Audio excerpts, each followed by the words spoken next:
This program is sponsored in part by the South Bend Education Foundation.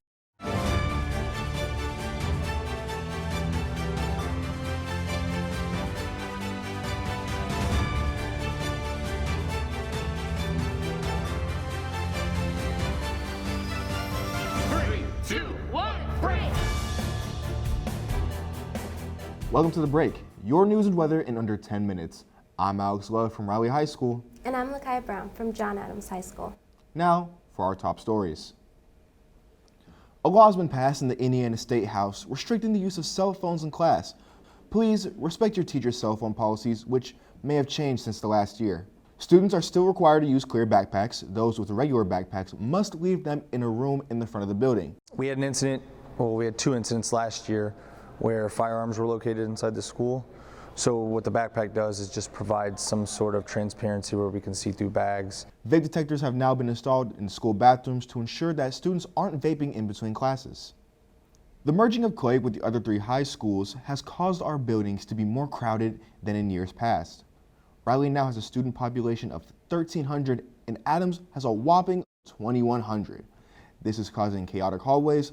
Please walk on the right side of the halls at all times and be mindful for the students. South Bend Schools is pleased to offer a second year of free breakfast and lunch to students. For the next year, students will be fed full course meals for breakfast and lunch at no cost.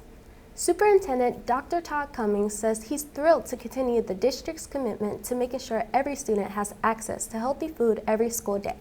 He went on to say he believes this program will benefit families across South Bend and alleviate parents' concerns about meal costs. Members of the South Bend family and their siblings were remembered in a vigil last Friday night. It has been 8 months since a deadly house fire claimed the lives of Angel, Davida, Demetrius, Deontay, Faith, D'Angelo Smith, also known as the Smith Six. The three oldest children attended South Bend schools. The vigil was a way to remember the children who were all under the age of 11 and support their father, who was the lone survivor. Supporters gathered outside the site of the fire with flowers, balloons, and stuffed animals to rededicate the space and pay their respects. It's time to head over to the Weather Center with Kyrie Bertog for a look at this weekend's forecast. Kyrie? There's definitely going to be plenty of tropical heat for this weekend and our late summer blooms. Today will be partly cloudy with the high of 82. For tonight's football games, you're going to expect partly cloudy skies and very comfortable temperatures as the sun sets with a low of 64. For the weekend, things are going to get steamy with the high of 87 on Saturday. There will be some cloud cover, but that will bring down the temperatures due to the humidity. There will be a good chance of rain overnight with a low of 67. And for Sunday, hot and sticky continues to be the name of the game. Some of that cloud cover will continue with a very muggy high of 89. That would make it feel more like the 90s. The overnight low is around 70. To wrap this up, think of this weekend as a preview for the upcoming heat wave next week. I'm Kyrie Bertog, now back to the news desk. Thanks, Kyrie. Turning now to sports, there's been an upset in Notre Dame's men's swimming. Isaiah Packer joins us with the details. Isaiah? Notre Dame has suspended its men's swimming program for at least 1 year following a major scandal involving gambling. An investigation has been revealed that most of the team members were betting on their own swimming times as well as other sporting events.